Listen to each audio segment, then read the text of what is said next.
सवाल है क्योंकि एक तरफ जाटव समाज की तरफ से और जिनके घर बारात आनी थी उनका कहना है कि 3, साढ़े 3 या 4 बजे के वक्त की घटना है, जबकि मुस्लिम समाज का कहना है कि 4:15 बजे असर की नमाज के वक्त की घटना है। अब इसी बीच, इससे पहले कि मैं अजीत के पास जाऊं, इसी बीच यूपी सरकार के प्रवक्ता सिद्धार्थनाथ सिंह ने दोषियों के खिलाफ कड़ी कार्रवाई का भरोसा दिया है। सिद्धार्थनाथ सिंह के मुताबिक योगी सरकार में किसी को भी कानून को हाथ में लेने की इजाजत नहीं है। हमारे साथ उत्तर प्रदेश सरकार के प्रवक्ता और मंत्री सिद्धार्थनाथ सिंह मौजूद हैं। सर, टप्पल के नूरपुर में जो हुआ उसे किस तरह आप लेते हैं? नहीं, देखिए, कोई भी कानून या सांप्रदायिक भावना से कोई कार्य करेगा तो ये योगी सरकार है, उसको वो कार्य कर नहीं सकता, ना कानून अपने हाथ में लेने की इजाज़त है। इसलिए तुरंत जब इस घटना का पता चला तो उस पर कानूनी कार्रवाई करी, FIR दर्ज करा गया है उन लोगों के खिलाफ और उन लोगों को कानून के तहत सज़ा भी मिलेगी और वहाँ पे अमन चैन अब आने लगा है और लोगों को विश्वास है कि ये योगी जी की सरकार है और यहाँ पर कानून का ही राज चलेगा। सर, एक वर्ग ने कुछ दूसरे विशेष समुदाय के जो लोग थे, उन्होंने जो वहाँ अनुसूचित जात की बिटिया की शादी थी 26 मई को, उसको उठने नहीं दिया, मारपीट भी की।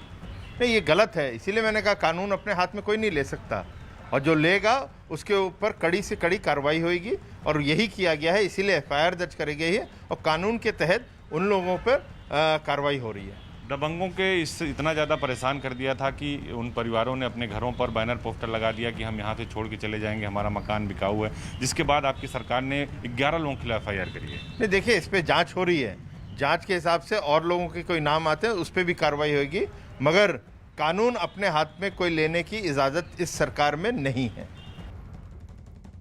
अजीत, तो क्या यूपी का जो यूपी सरकार है, अभी आपने जो सिद्धार्थनाथ सिंह से बात की उसमें तो वो कह रहे हैं कि आप इसको संज्ञान में लिया गया है, लेकिन वहाँ पर जो जाटव समाज है उनका सबसे पहला इशू ये था कि जो स्थानीय प्रशासन है वो इसको नज़रअंदाज कर रहा है। वो ये कह रहे हैं कि कई समय से ये चल रहा है और हमें प्रताड़ित किया जा रहा है।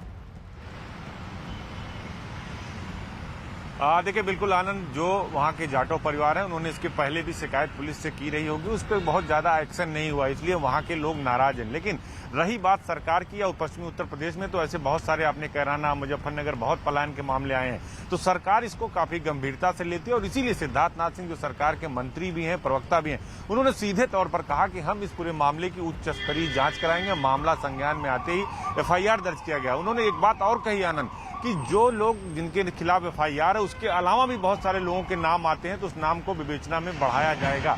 योगी सरकार है, यहाँ कानून किसी को हाथ में लेने की इजाजत नहीं है।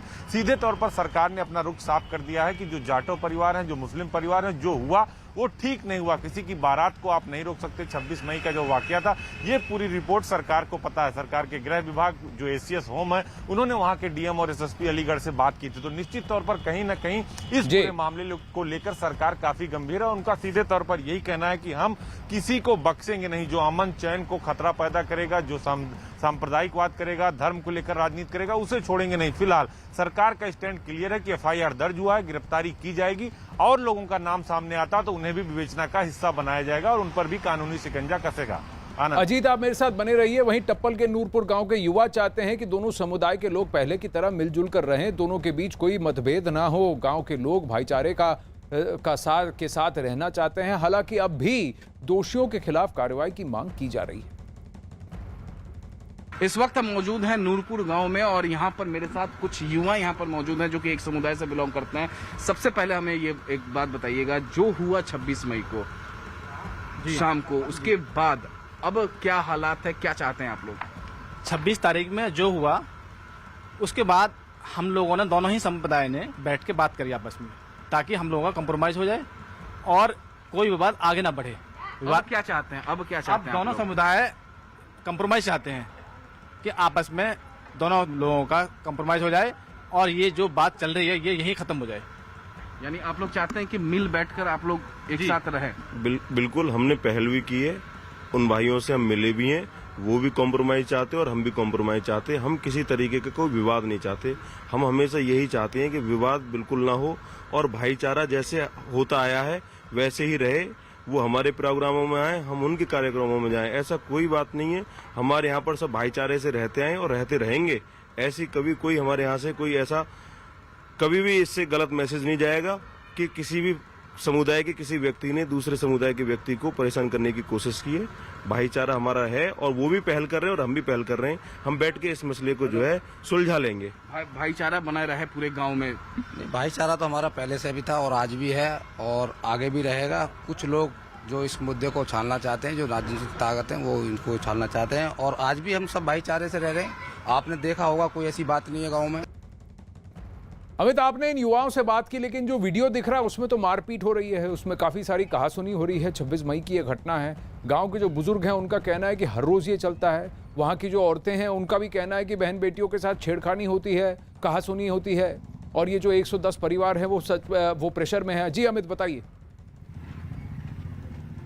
देखिए आनंद, सबसे पहले तो मैं आपको एक तस्वीर यहाँ पर दिखा देता हूँ। देखिए किस तरीके से जो एसडीएम है और जो तमाम अधिकारी हैं वो इलाके में यहाँ पर पहुंचे हैं, इन्वेस्टिगेशन करने के लिए यहाँ पर पहुंचे हैं। आप देख सकते हैं यहाँ तस्वीरों में टप्पल पुलिस स्टेशन की जो लोकल यहाँ पर पुलिस स्टेशन है वो अधिकारी जो है वो यहाँ पर पहुंचे हैं। एसडीएम भी साथ में पहुंचे हैं क्योंकि ये मामला लगातार पकड़ता जा रहा है और इस पूरे मामले में इसी तरीके से जो है घर घर जाकर इन्वेस्टिगेशन हो रहा है। घर घर जाकर लोगों से पूछा जा रहा है कि आखिरकार मामला क्या है, सच्चाई क्या है। अब देखिए यहाँ पर जो इलाके के एसएचओ हैं वो यहाँ पर भी पहुंच गए हैं और इस तरीके से हर एक घरों में यहाँ पर जो है वो पुलिस जो है तह तक जाना चाहती है क्योंकि वीडियो भी सामने आया। और इस गांव का एक तबका ऐसा है, युवा वर्ग, चाहे वो दोनों गुटों में से हो, वो चाहता है कि किसी भी तरीके से अमल शांति बहाल हो गाँव में। जिस तरीके के हालात बने हैं, जो वीडियो सामने आए हैं और जिन लोगों ने भी ये क्राइम किया है, जो दोषी हैं, उनके खिलाफ पुलिस कार्रवाई करे, ऐसा गांव का एक तबका चाहता है। जी, लेकिन अगर 100 से ज्यादा परिवारों के घरों के बाहर ये लिखा है कि ये घर बिकाऊ है, नूरपुर टप्पल, और हम यहाँ से जाना चाहते हैं, तो फिर कहीं ना कहीं प्रशासन पर भी ये जिम्मेदारी बनती है कि इतने दिन अगर ये चल रहा है तो फिर इसे दरकिनार क्यों किया गया? क्या इस पर कोई गहरी गंदी सियासत है इसके पीछे? ये भी आरोप लग रहे हैं। लेकिन सबसे बड़ी बात यह है कि किसी के घर पे शादी हो और आप कहें कि आप बैंड बजा मत बजाइए, या कहीं पर अगर नमाज हो रही है और आप वहाँ पर शोर मचाने की कोशिश करें, तो क्या इसे आपस में नहीं सुलझाया जा सकता था? क्या बात का पतंगड़ होना ज़रूरी था? क्या इस तरह का झगड़ा होना ज़रूरी था? लेकिन अगर 100 से ज़्यादा परिवार ये कहें ये पहली बार नहीं है, ये बार बार हो रहा है, तो कहीं ना कहीं कुछ तो गलत है। अब प्रशासन कह रहा है कि इसकी तह तक पहुंचा जाएगा और जो आरोपी हैं उन्हें गिरफ्तार किया जाएगा। एफआईआर दर्ज हुए हैं, 11 लोगों की तलाश है, कई सारे अरेस्ट हैं।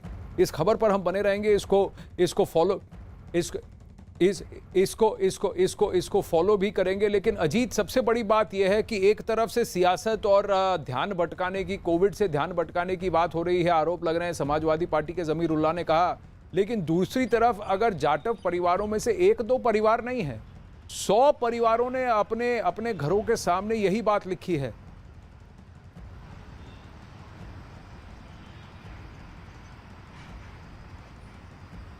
अजीत, देखिए बिल्कुल आनंद, आपने जो बात कही उसमें कहीं ना कहीं सच्चाई है और जो वीडियो है वो सब कुछ बयां कर रहा है कि आखिर क्या हुआ था 26 मई को टप्पल के नूरपुर गांव में। और इसी वजह से सरकार काफी संवेदनशील है इस मामले को लेकर, क्योंकि इसके पहले भी पश्चिमी उत्तर प्रदेश में पलायन का इशू आया और काफी जो पहले की सरकारें रही उन पर भी सवाल खड़े हो रहे हैं। तो योगी सरकार की तरफ से यही कहा जा रहा है कि हम इसको पूरी तरह कंट्रोल करेंगे, किसी को छोड़ेंगे नहीं। एफआईआर के अलावा जिन लोगों का नाम आएगा सामने उनको बढ़ाएंगे, गिरफ्तारी की जाएगी, उच्च स्तरीय जांच कराई जाएगी, यानी मजिस्ट्रेट के लेवल से इस पूरे मामले की जांच की जाएगी। इसकी रिपोर्ट बाकायदा यूपी के गृह विभाग को सौंपी जाएगी। चलिए इस खबर पर नजर बनाए रखेंगे अजीत और अमित।